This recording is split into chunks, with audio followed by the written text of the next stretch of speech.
Welcome to the Saturday edition of Vogan's European Outlook. I hope everybody is well and keeping warm out there. If you're in Southeast Europe, you're probably saying to yourself, heck, we're back into summer once again as temperatures rise to 25 Celsius in Serbia. Record-breaking temperatures for the month of December here. While we're talking about half a metre of snow in the Munich area. Glasgow had disruption to flights this morning, courtesy of heavy snowfall. My mum and dad in Kirkintilloch waking up to a fresh blanket of snow, the first of the season as well. But it's all coming at once. The busiest period of forecasting of the year here at Mark Vogan Weather HQ, and of course many sources out there busy wrapping up their winter forecasts, etc., etc. The December Outlook is now released on markvoganweather.com as well. We will quickly go through that also. But this was the temperatures for the month of November. Colder across the north of Scotland, warmer than average across the far south of Wales and England. Very cold compared to average Scandinavia. The majority of the rest of Europe warmer than average here. But it is a pretty cold start to December, to say the least. But in stark contrast, we have got an exceptionally warm start to the winter season down across Italy, Greece, through the Balkans, Turkey, up into southeastern Ukraine, despite the fact that we had a blizzard and severe winter conditions in western parts of Ukraine.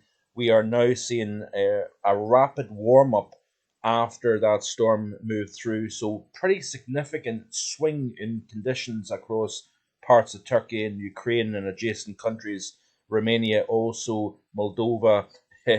What a remarkable flip around taking place here, but an extreme pattern, an exciting pattern if you like weather, if you like meteorology, and it looks as if we are going to eventually pull out of this in the next several days here. A slow warm-up is on offer. This was the temperatures this morning across the UK here, several -9s, even a few -10s. We had -11 at Aviemore this morning, the UK minimum for the year so far. And here at the house, -7.5, which was only 0.2 Celsius off the coldest temperature recorded here at Mark Vogan Weather HQ. Now, that being said, the station has only been online since the 8th of January, so it's coming up to the 1-year anniversary of it. But temperatures are really struggling out there, despite the fact that we have got sunshine on offer. Now, you can understand in freezing fog, cloudy conditions, the cold is trapped at the surface, but even with incoming solar radiation, that sun is getting to the weakest point of the year, and the temperatures are really struggling. -4 at Altnahara, all the way down to the south coast. We're only seeing Bournemouth at -1 as of 20 to 2 in the afternoon, and multiple places up and down the land is going to struggle and fail to reach 0 Celsius. We'll do it all again tonight. Clear skies, light winds, and of course that base temperature being below freezing, the temperatures could exceed the levels that were seen last night. Regarding the cold here, I would not be surprised if we see even colder conditions tonight compared to last night.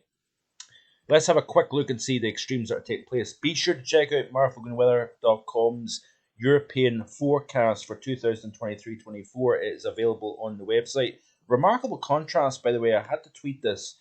This is temperatures from about 45 minutes to an hour ago, and remarkable conditions here. Temperatures of as high as 14 Celsius on the southern side of the Alps, while literally just across ridges we're seeing temperatures below freezing here. Yeah, I know that's high elevation, but -15 versus 14 Celsius. Remarkable contrasts over the between the north and the south side of the Alps this afternoon here. Big contrast, like I say, across Europe.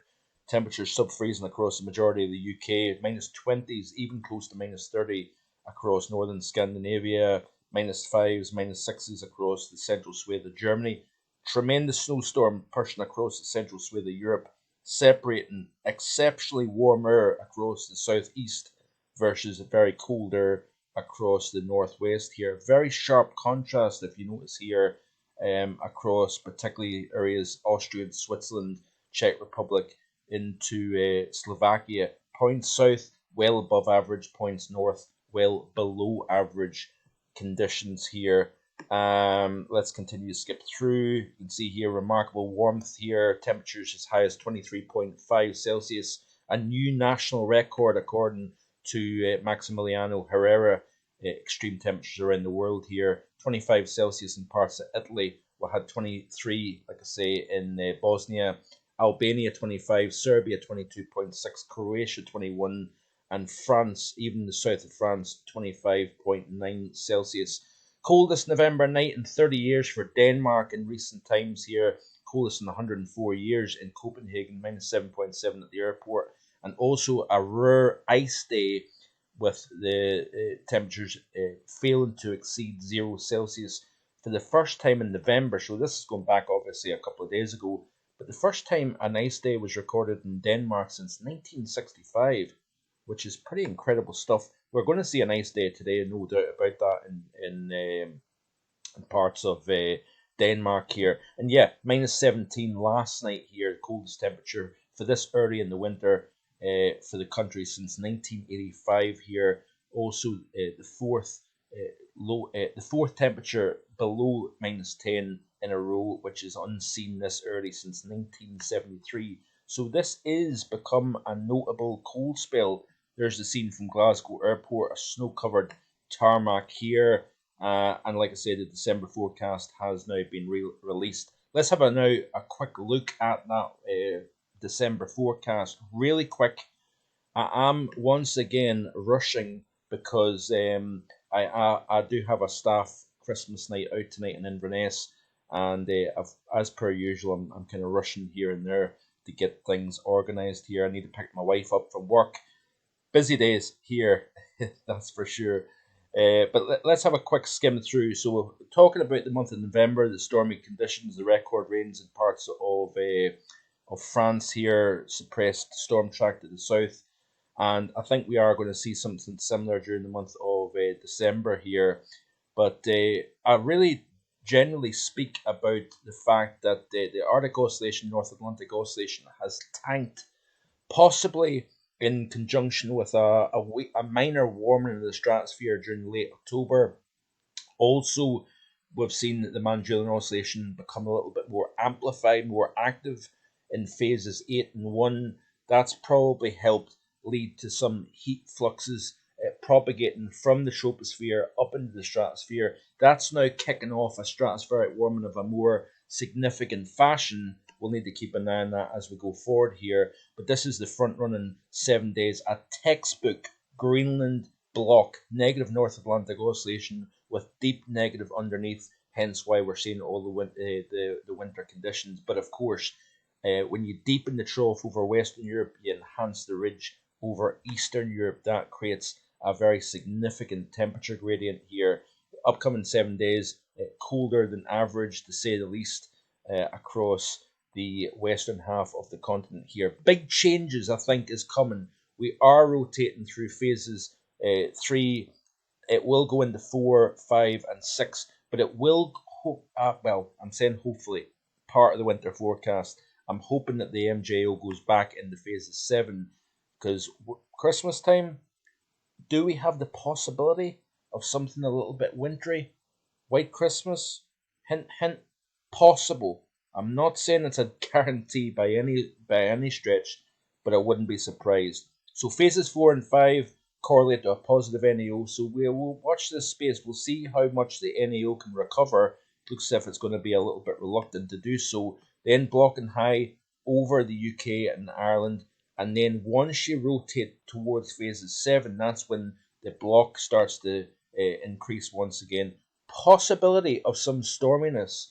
We have got a beefing up of the jet stream over the Atlantic here over the next several days. That is going to try and push warm air back into the UK, Ireland weather pattern.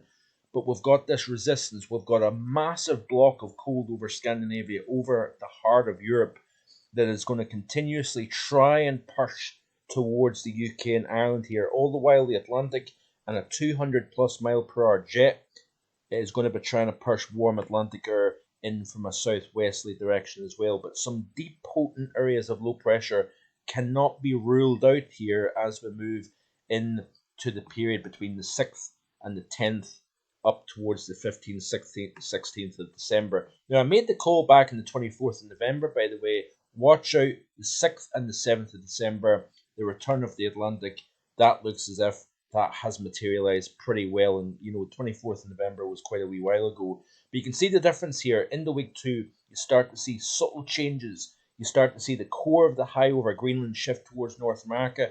That then allows the trough underneath to start pushing west towards the Atlantic. When you start shifting the low more towards the west of the UK, that is a southwesterly wind direction. That is a warmer wind direction for the UK. And you can see here by the time we reach week 3, all speculative because we've got a very dynamic pattern. When you've got a tremendous amount of cold, sometimes the models struggle to see that cold, struggles to determine where it wants to move that area of cold air. And cold may not be very far away, folks. I've said for an average December temperature-wise, average rainfall-wise as well, it may end up being a colder than average December. Maybe a warmer than average December. It really is take your pick. But you notice here by the time we reach week 3 here, so this is the midpoint of December towards the 20th. We've got that negative now to the west of the UK and Ireland here. That is a milder overall theme, but we need to watch out for Greenland, Scandinavian blocking, sorry. So, upcoming week 2, so this is the period between the 8th and the 15th. Still got below average temperatures across the UK and Ireland, so we're maintaining that below average flavour of conditions. Then we warm things up. That could be that phase 4 into 5. Also, we're raising the storm track. We're lifting it northwards. As you pull that negative to the west, we're then pulling the jet stream north, and therefore we increase the rainfall potential. Dry start to the month of December, we will start to moisten things up, as you can see here. But the big caveat is going to be the Christmas period here. Now, I've made the bold statement that I think stratospheric developments, but also the MJO moving potentially towards phases 7, that increases the chance of blocking. It may start to push the jet further south once again. Scotland, northern Scotland, this is the period between Christmas Eve and Boxing Day. I believe the north of Scotland has a 70% chance. I'm putting myself really out here now, and please don't shoot me down if it goes belly up, because it may very well do. I'm just making a call here. 70% chance that there will be at least snow in the air and areas of lying snow around the Christmas period. Central and southern Scotland, there's a 65% chance. Northern England, North Wales, 60%, so slightly over the 50-50. Southern England and Wales, 55%, so still a greater chance of seeing it. And Ireland, Northern Ireland, a 58% chance here. Overall, a near average December for both temperature and rainfall is expected for the UK and Ireland. A cold Scandinavia, milder for much of mainland Europe. Now, this is the temperature normally compared to average at 10 HPA. Notice the strong warming pushing out of Siberia towards North America. Now, that could be a wrong strat warm, if you will. What that can sometimes lead to down the road, now this is probably towards Christmas, New Year, more likely early January, is focus of our Arctic outbreaks into North America. Now, my fear is 2013, 2014, which then strengthened up the jet stream over the Atlantic and fired one system after another into Western Europe here. But if we can start to get that warming taking place, so this is wave 1 of strong warming, this is wave 2, but we want to see that warming more up over the top of the pole, down towards Greenland, and therefore sometimes that tends to focus more of higher pressure over Greenland and the North Atlantic here. So we'll watch this space as we go forward. As per usual, I have run out of time. It's not because the video is about to end, it's actually because I need to go and pick my wife up from work. She's going to be cursing me, especially the fact that the temperature's sitting at 0 Celsius out there. So I hope you enjoy the rest of your Saturday. I hope you enjoyed today's video. Be sure to like, share, and subscribe. The links are in the description below with regards to both the winter forecast and the December forecast. Thanks for watching. Global Weather Report tomorrow. Bye for now.